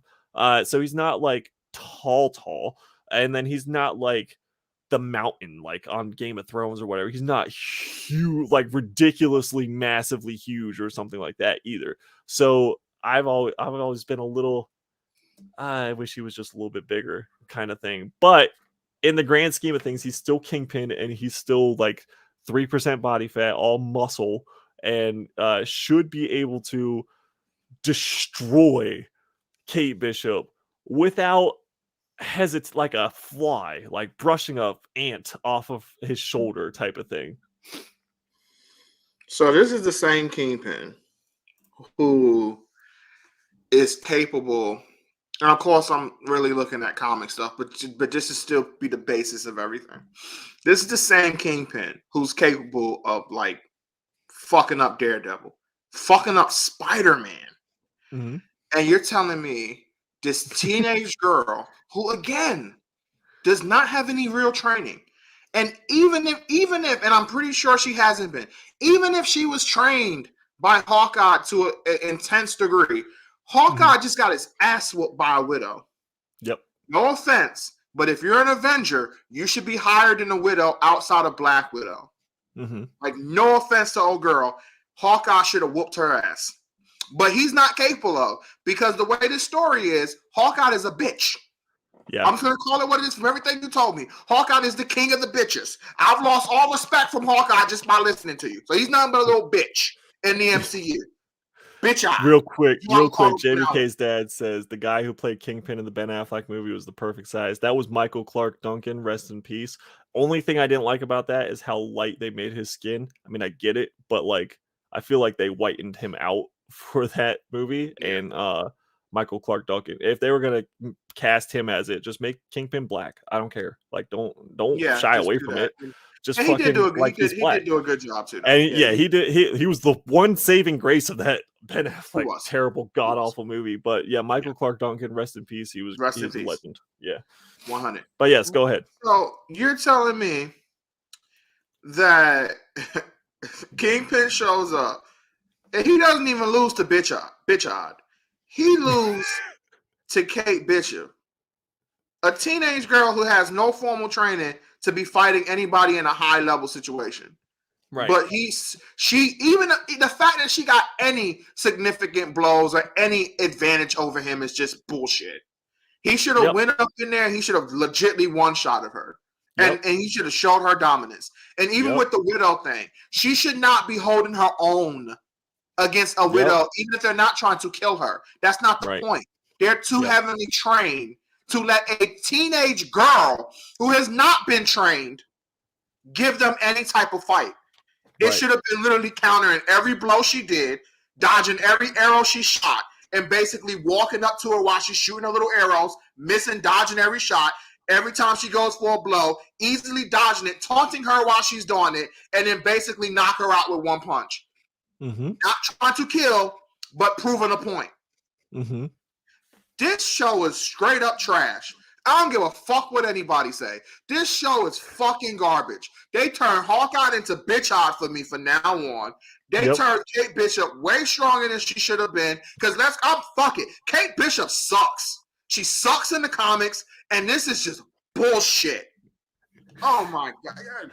JVK's dad says, you didn't like the Matt Murdock Elektra fight on the playground equipment? No, I didn't. And also, it's the reason why I say season 2 of Daredevil is the weakest fucking season. Season 1 and 3 are like unmatched by any Marvel content, and I will hold this like up 100%. Season 1 Daredevil, season 3 Daredevil are unmatched by anything Marvel has put out, period. I don't give a shit what you have to say about it, period. But season 2, every time they try to do Elektra, whether it's the movie or her own solo movie or fucking season 2 of Daredevil, no bueno. So no, I did not like anything to do with Elektra in that movie. But yes, go ahead. Solo movie is really, really bad. Hey, I gotta admit, man, one of my favorite things in all of the MCU or all of superhero movies is from the Daredevil movie. And it's after that killer montage with that song. I love that song. Got it on my fucking phone and everything. Yeah, that's a great song. She does this montage, and then the next scene, she gets killed by Bullseye. That was freaking awesome. Dude, it was like... I can't remember. I laughed so hard watching that movie the first time when I saw that. It's so retarded. I could not stop laughing when she gets killed. I was like, that was one of the funniest things I've ever seen. Isn't she, like, in the comics, she's killed within 10 issues, too. So it's like, it's not like... she has such a cult following for originally just being there just as, like, a side character. Yeah. And so the fact that she's risen to the fame that she has is amazing to me. But and let's be careful. Let's be careful too. Let's not over exaggerate her too. I know you're not doing it because, like you said, cult following. But yeah, she's not like important whatsoever though. The cult following, I mean, is similar to, but not equal to, like Black Cat or something like that. Where it's basically it's a sexy female who's wearing minimal clothes who can fight, and she's there. And it's like, okay, she's a cool little side character for Daredevil that lasted. Frank Miller had her last for, X amount of issues. And that was it. And then for some strange reason, she just kind of took off in popularity. They brought her back. They made her own series, a couple of her own series. And then they included her in the movie. In almost every single one. She dies every fucking time. Yeah, she dies terrible all the time. She's awful. I don't know why they keep bringing her back. She gets her ass kicked and she gets killed. And it's like, dude, you suck at your job. You're both like this crazy good assassin. But yet you're the one being assassinated. Like, dude, you suck. She dies in the show. She dies in the movie. She dies in every comic iteration that she's put into. It's like every time I see her, I'm just like, okay, she got a nice booty, but she gonna fucking die. Like, you better hit it while you can because she's fucking dead. Very soon. You see her, she's gonna die. She died. It's gonna happen. Hey, but at least you could be like, all right, she's gonna come back eventually, though. Yeah, well, So maybe I'll get another chance. then you can hit that zombie booty. I don't know what to tell you. Nah, why do our streams always go this way towards the end? Like, I'm just saying, like Elektra is just I've never understood it. It's like, okay, but no, I agree. whatever. Yeah, I agree. But funny thing about it, I was already be like, hey, don't you disrespect Black Cat like that. But then the way you said, I was like, damn, you kind of right, because she really ain't do much neither, to be fair. Yeah, like, but at least Black Cat has so many crazy feats. She really don't. And I love Black Cat though. I love Black Cat. Yeah. At least she don't die like no, fucking some shit like that. You know what I mean? She gets her ass kicked a lot, but she doesn't get assassinated. And she's not claiming to be one of the best assassins in the world and then gets killed. So, you know, like, I love Black Cat, man. Yeah. Like, oh my God. Yeah, I mean, Black Cat's dope. It's just that Black Cat also has that like cult following of she does, As far as the comics go, she's on covers a lot, you know, in the sexy pose. She's very sexualized. Exactly. Sexualized. Yeah, thank you. Fair. Extremely sexualized. Like that's a lot of it. Like especially Black Cat. That's a lot of her gimmick. Is her tits and her body and all that stuff. And so same with Elektra, only she dies. Except she gets assassinated all the time. Right. Right. So as far as but yeah, with Kingpin, dude, like Kingpin and he did in season 1. Like in season 1, he bloodied Daredevil. Like that season finale fight where it was 1-on-1 Daredevil versus Kingpin. My man like gave him a run for his money. Like he fucking it was a fight, dude. Like it was just like exchanging blows for a solid 10 minutes, and same throughout season 3 as well, where I mean Daredevil was weakened by his fights with Bullseye, and Bullseye was really throwing down. I loved how the only thing I wish they had him have his own costume in that season, but I will say that Bullseye held his own, threw it down, and then a weakened Daredevil went up against Kingpin and eventually overcame him. But that was another fight that it was like, hell fucking yeah, like they're throwing each other through walls, through tables, shit's going down, there's blood everywhere. Kingpin has his bulletproof suit that's really protecting him mostly against anything that Daredevil's throwing at him, and then Daredevil is going in for the killing blow and just can't do it because he's got that Catholic guilt or whatever that holds him back from killing him. But like at least that was a fight. Like this was a 2-minute Kate Bishop square off against Fisk, and Kate Bishop just uses some trick arrows, and then Fisk gets hit by a car. I mean, this is the same Kingpin. Again, the Spider-Man animated series did it perfect, and the comics done it too, but it's the same Kingpin who literally, when he grabbed Spider-Man, that dude tuck his shirt off, unbucking his stuff, was like, all right, Spidey, it's time to go. My man put him in the bear hug, and even Spider-Man was having trouble getting out. This dude's like, oh my God, I didn't know you was this strong. And he's like, dude, I'm like 2% body fat. The rest of it is nothing but muscle, homie.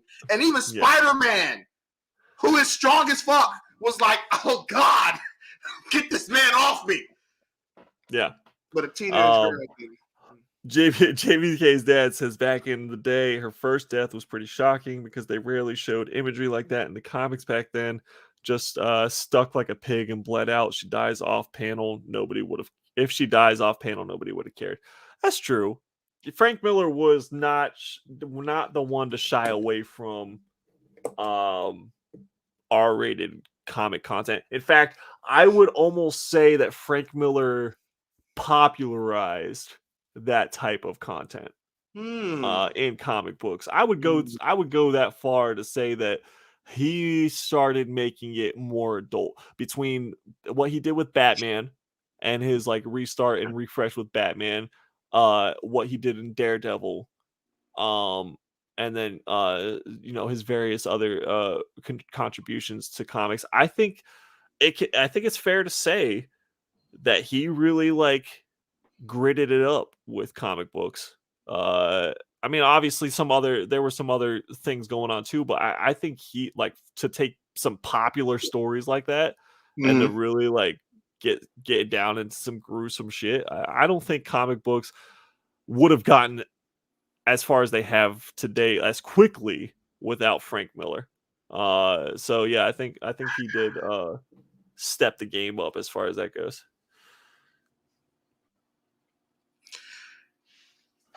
Yeah, I agree. I'm trying to think of anyone. I mean, Garth Ennis, but it was a little bit after Frank Miller.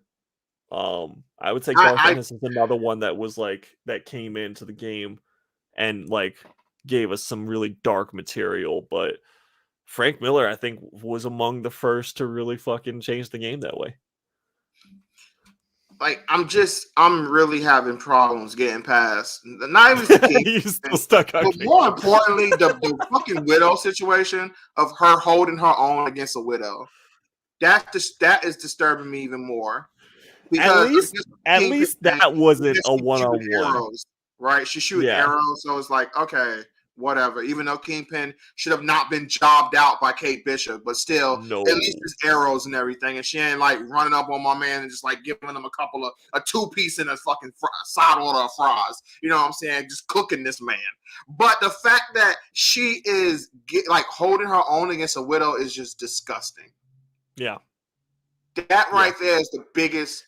I will say at least it wasn't a one-on-one like actual square off between Kate and Yelena. Like that never happened, but like the little skirmish, like her trying to stop Yelena from killing Clint, so they're like running through a floor of the skyscraper or whatever.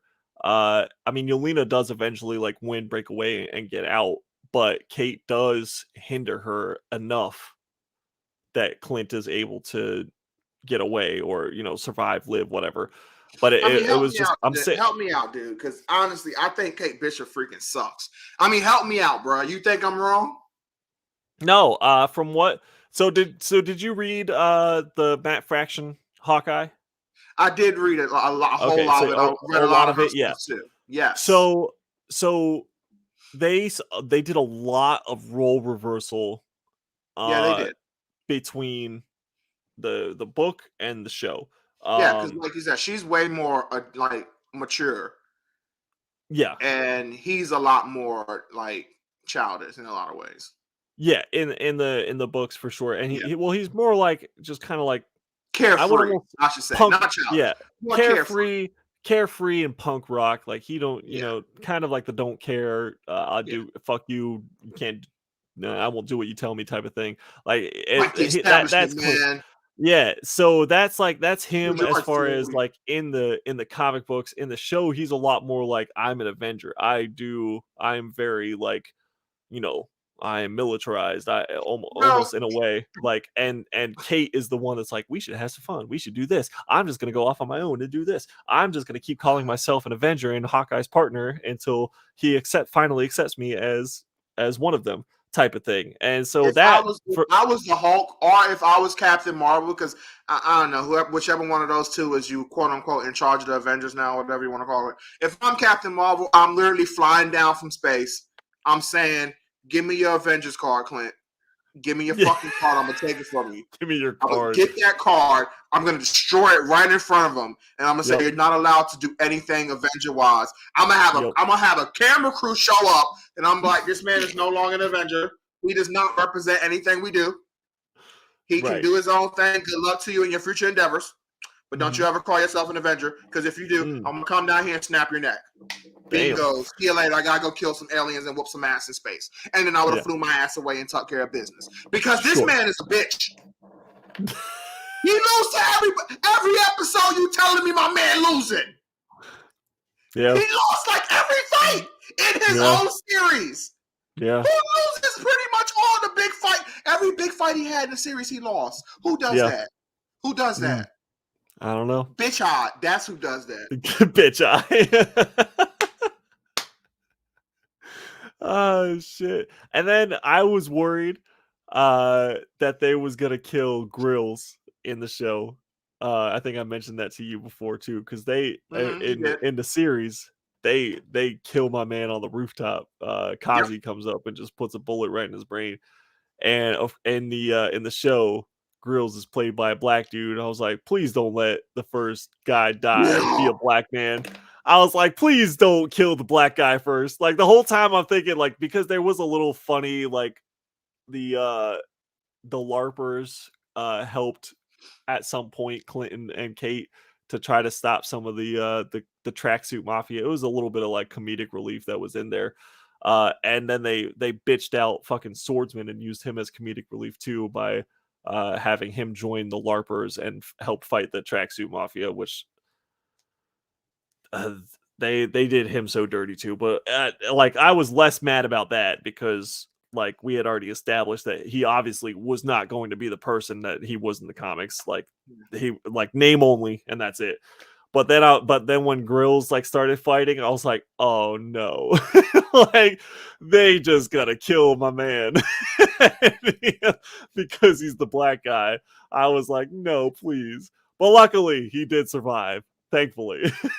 But having read the comic, I was like, oh god, no, please, Grills. Especially if they had somebody walk up and blow his brains out like that, would have been like, oh dude, like from like he's just trying to like fight with these fake weapons and shit, and then someone just fucking like real life gun to the head, just bam. Oh, that got dark really fast. Yeah, it sure did. I diggity darn. Oh man. Oh my god, dude. Wow. So does the series suck? It is not among, you know what's funny is that in my group chats that I'm in on Instagram and stuff, a lot of them like that series, and I rate it just above What If. That's it. I honestly I still go Loki, WandaVision, Falcon and Winter Soldier, and then Hawkeye and What If. And that's how I rate the Disney Plus series is so far. Wow. But a lot of other people put this show as their number one for Disney Plus show so far. Well, we all have opinions, and you know, there's gonna be a lot of really bad opinions. I'm not gonna shit on anybody's opinion. If you like the show, you like the show. It's cool. It's just like for me personally, it wasn't the top show. Wow. There like it just wasn't. It wasn't the top show, especially with that finale. It just wasn't the top show for me. It just was not. I don't even remember what the end credit scene was, dude. I don't know if you heard anything about it or anything you can remind me. But no, it was the fucking. They trolled us with the end credits, bro. It was the fucking song from that stupid Captain Rogers musical Avengers bullshit. They just played one of the musical numbers of them singing and dancing to that song. Yeah, so it was a troll. It was a troll end credit scene. Yeah, so that's how I feel about that show. And that sounds like one of the worst shows I've ever heard. That was straight garbage. Everything I heard made me 100% happy. I've never watched it and never will. I lost all respect for Bitch Odd. I don't see how can even be looked at as an Avenger. Like just going to the meeting and you look at Captain Marvel, strongest, a monster, a beast, feats in space, all this stuff or whatever. You got the Hulk, who's a monster, who's, you know, a smart bitch himself at times, but still, you know, had the potential to be old Hulk. You got Thor, the god of thunder. He might be the strongest. Who knows? You got three guys who could be fighting for the strongest being there, right? You got Wanda, who can come out there and just destroy people, right? And you got Doctor Strange. You know what he can do. He can lose a Spider-Man. You got dude, all the Avengers are fucking bitch made right now, except for Shang-Chi. Shang-Chi is the only one that's like, and like I had issues with that film too. I still think it was better than No Way Home, or but so wait, which one? Then Shang-Chi. Okay, yeah, I was about to bring. Yep. So Shang-Chi, at least Hulk, like he has his amazing feats too. Hulk nerfed out. Yeah. Captain Marvel, I just can't stand. Yep. Who else do we? Oh, Thor. Thor is no longer going to be Thor, so we don't really have to worry about him anymore, but they still bitched him out at the end in Endgame too. I meant fat. Yeah, fat alcoholic Thor. Yeah. Who else did we talk? We talked about Hawkeye, who, like you said, lost pretty much every fight in this series. We have Kate Bishop, who's not officially an Avenger, but fuck it if she is. And then Ant-Man, he's a joke. I mean, he's like he's supposed to be. At least he's supposed to be a joke, but he's a joke. And who else is even still around? We have the new Black Panther, I guess, who we still don't know who that's going to be or if that movie's going to come out because they're having so many issues with that movie. It's ridiculous. So It's I'm been sure there's confirmed, deconfirmed, then confirmed again that Michael B. Jordan will be in the movie. So I guess he's in the movie. You know. Oh, so great. So we get Killmonger as Black Panther. I don't know. Because like you said, this movie's having a lot of issues. It's so having a lot of issues. I don't know what the hell's happening here. Then we have Doctor Strange, who just had his ass whooped by Spider-Man. And he's no longer the Sorcerer Supreme on a technicality. But he's no longer the Sorcerer Supreme. So technicality or not, you know, he ain't the strongest one out there. And then who else is left? Is that it? Is that who's left? Yeah, because Widow's dead. Tony's dead. So yeah, Captain's so I mean, I guess we got the people who are building up either. I guess Falcon and Winter. I don't think Winter Soldier is an actual Avenger. I don't think he's an Avenger technically. I don't think so. I don't even know if Falcon's technically an Avenger. I don't know. Maybe. Yeah, he was in the Avengers movie with the team. So I guess so. It's fair to say now, right? So I guess you have to have him there. So I guess. And when Ant-Man went to fight him at Avengers base. Fair enough. I think they said. I don't think Winter Soldier is though. I don't think he's technically an Avenger. No, because he was living in Wakanda forever. Yeah, so I don't think he's officially an Avenger as of right now. So even with all of their stuff, though, what do Kate Bishop bring to the table? She's just a replacement for Hawkeye. But honestly, we don't need him. Right. He can't even win fights against regular people in his own damn series. Why the hell do we need him as an Avenger? The whole Hawkeye show. As an Avenger. Name one thing that Hawkeye was really useful for that no one else could have done. None. The whole Hawkeye show was given the whole Disney girl power perspective. Any teenage girl can practice gymnastics hard and then grow up to be a kingpin too. Yeah. That's exactly true. What we should be teaching our kids. We should, right? No, but he's right though. He ain't lying. From what I'm hearing, and from what he said, what you told me, that's what the damn show was. It was to make the men look weak. But we have better and to make her look so much better than him.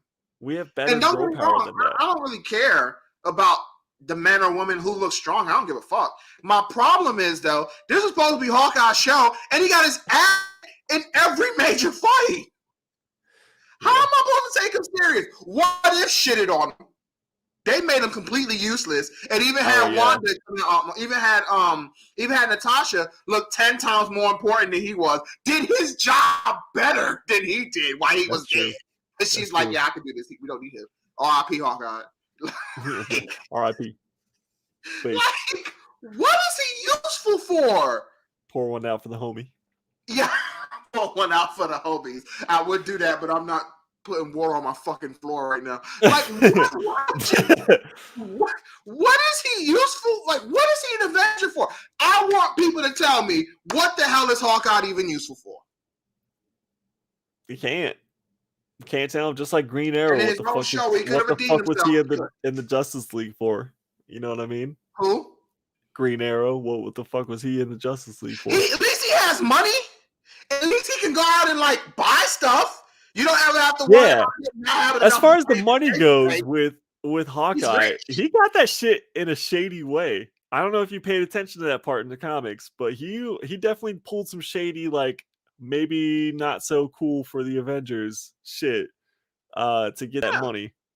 And then when he bought that apartment building in the comics, so like you're right. Like I don't know about him getting his money. And then there was the whole thing about his wife possibly being Mockingbird that never panned out or played out. So Don't it's worry, clear it'll they be made it a little. the Kate Bischoff show.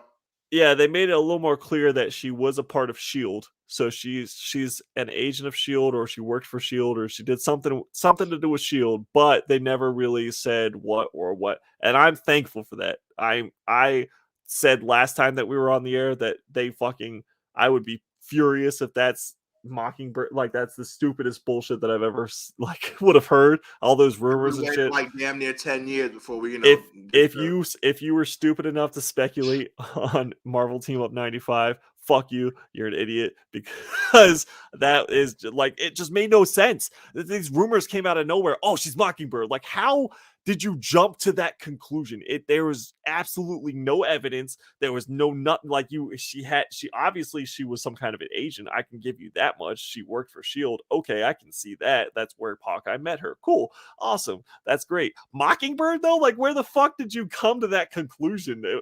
I was like, no, I'm not paying that one any like part of my attention, because that was just ridiculous.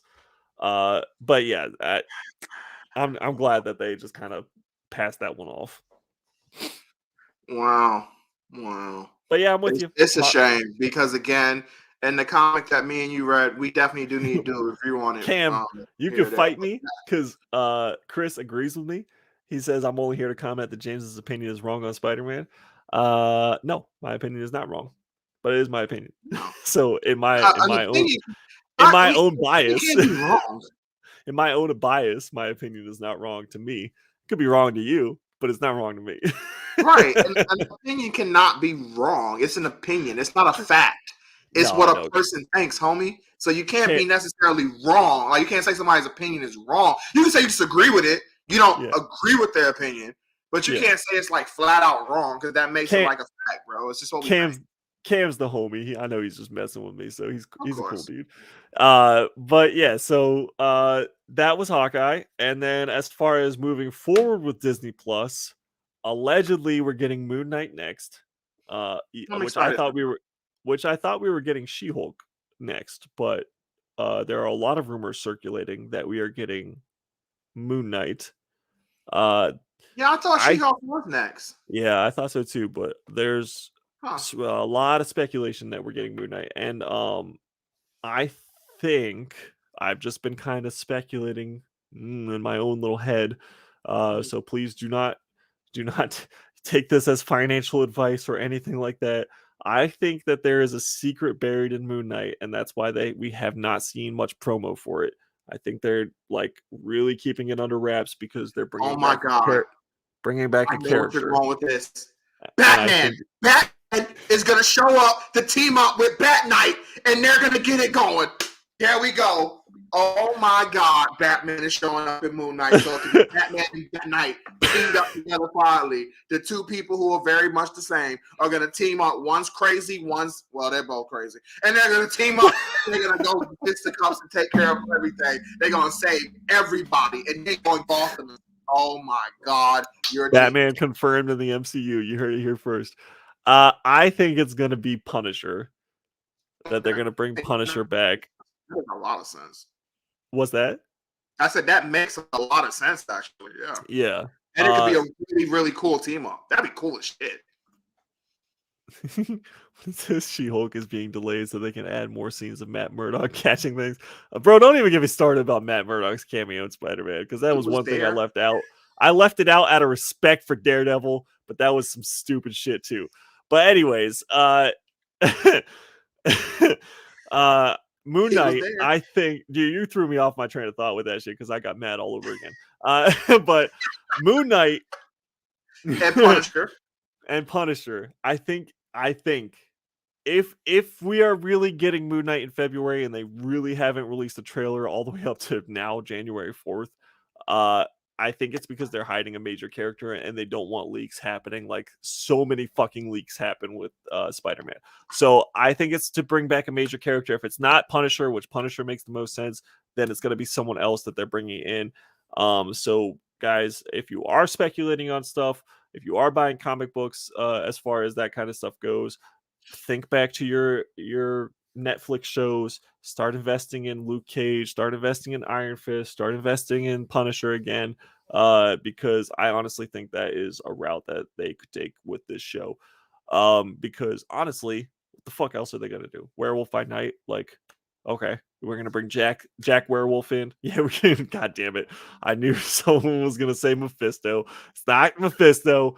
But Mephisto, baby! Mephisto Moon confirmed. Knight! He's the But one like, who gave Moon Knight his powers, bro. Mephisto gonna be like, I gave him the powers, bro. He ain't crazy. I mean, it's not just going to be his brother, because that's a lot of the rumors too, that it's going to be Randall Specter as Shadow Knight, as another main character, which is cool if we have like those two, but they're going to sprinkle in somebody else, and I think they're really keeping it under wraps because one, and I've got high hopes for the show, so one, it's going to be super dope, and then want to build hype and then deliver the show immediately afterwards, or two, like I was saying, there is a character that is just kind of being slipped in, maybe even Blade with the oh again, my he god, was I love Blade. casted so quick, he was casted so early.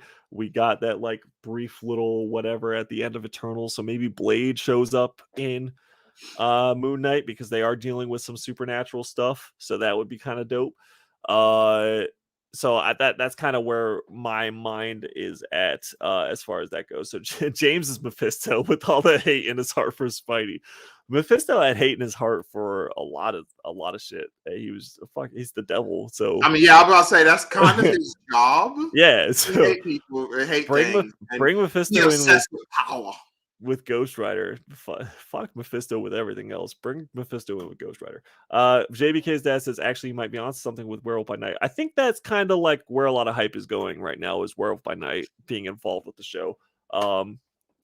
So yeah, I mean that's fucking where he was introduced. He was introduced in the series Werewolf by Night. So it would only make sense if they're gonna bring in some monsters and stuff to have Jack the Werewolf come in. And I think that'd be pretty dope, because he is another character that is very troubled and has some layers to him. So, there's some gruesome stories in Werewolf by Night as well. If you haven't read it, it's very wordy. That series is extremely wordy if you have not read it before. But there are very brutal scenes, including him just fucking ripping apart a little girl and shit like that. So it has its moments of some craziness. But yeah, I would love to see any of that happen.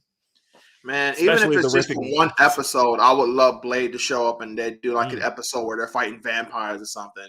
You know, I Yeah. want Blade to show up in a lot of things. I want him Yeah. to show up in the Black Dude, I Panther just want movie. Blade to be the like. I I just want I Blade. want Blade in Black Panther. I want I want Blade it to be Blade featuring the MCU. I want like Blade solo movie, just like from here on out, everything's just called Blade, featuring whoever is gonna be in the movie yes, with him.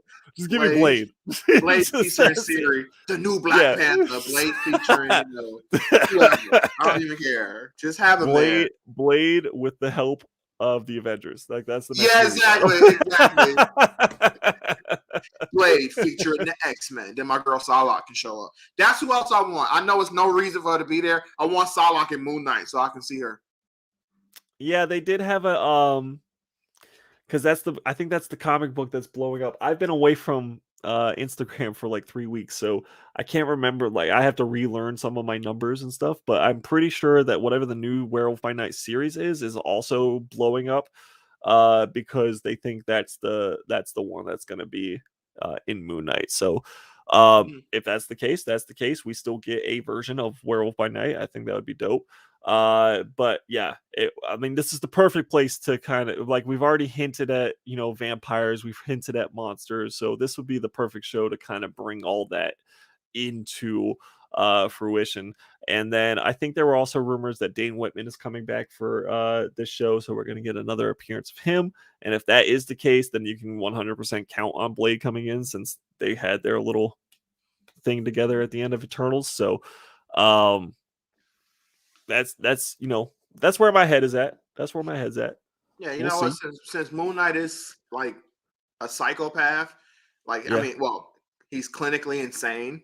I Yes. mean, he even got a shrink that the Avengers hired to make sure they can see what the fuck is going on with this man's brain. I try to figure him out. I'm gonna say random crazy things. I want Psylocke in the series. Ooh. I want Rogue and I want Gambit.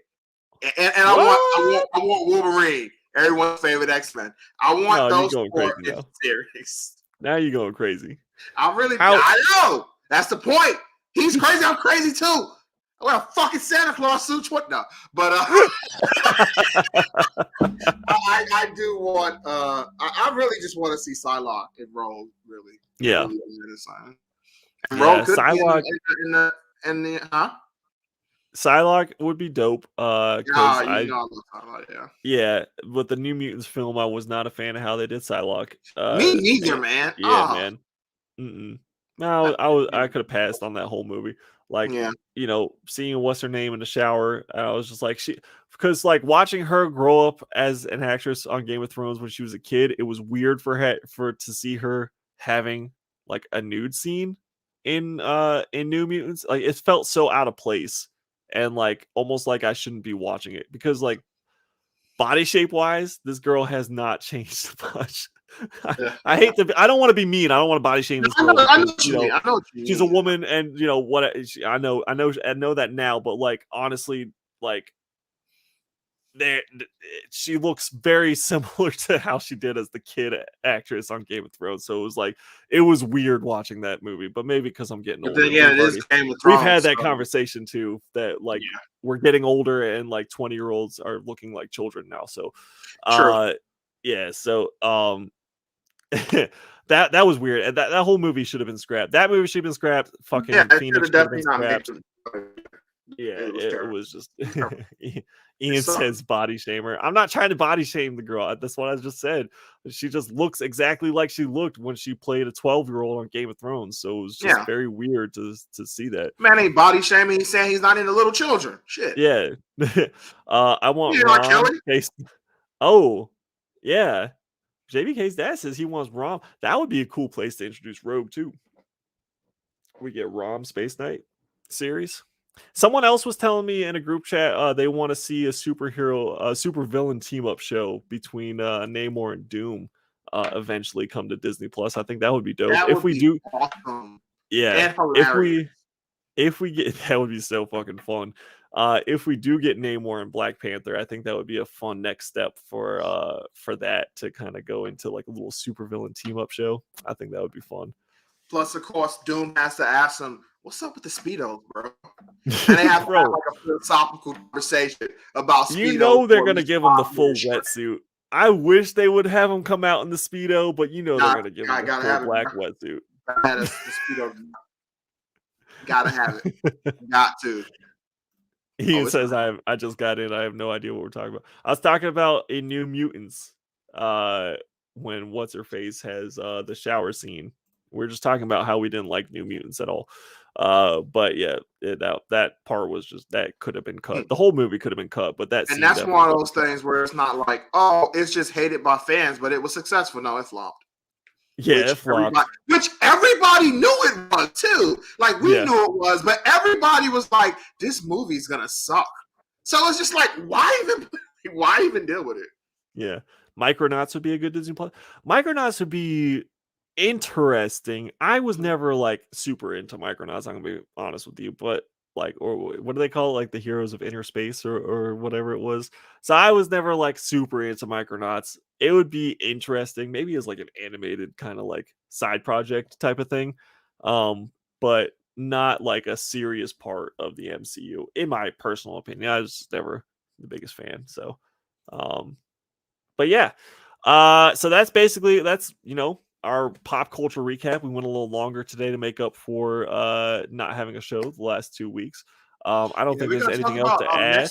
Next week, we're definitely going to talk about something else I forgot until like when you were talking about things I wasn't too into. We got to talk about how bad The Matrix was for me. Oh my God. I've been hearing lots of mixed reviews about The Matrix. Either you loved it or you hated it. And I really only liked the first Matrix film. I was not a fan of the other two afterwards. Even with the first Matrix film, it was like I didn't hate it. It was just, it took me a while to understand it more. but I was much younger. But I still didn't hate it at all. Like, it's a good movie. But this latest one sucked. We'll talk about that next time because we are Okay. like, I haven't seen it yet, so I do need to, like, I guess give it a watch just to see, it because sucks. it's that's funny because that's the react. It's either like I loved it or I hated it. That's the only two. It's too nostalgic based. Like, it's, if you're talking about nostalgia, but that's what that whole movie is, and it's in poor taste. It's really bad. Gotcha. Yeah. So we just have John Wick in the Matrix, so whatever. I wish it Yeah, I was. heard there were. You wish it was John Wick. Wish it was. Yeah, so we appreciate you guys hanging out with us. Hit that like button, smash it if you haven't already. Whether catching us on a replay or here with us live now. We love you guys. As always, stay villainous and Fuck the fantastic.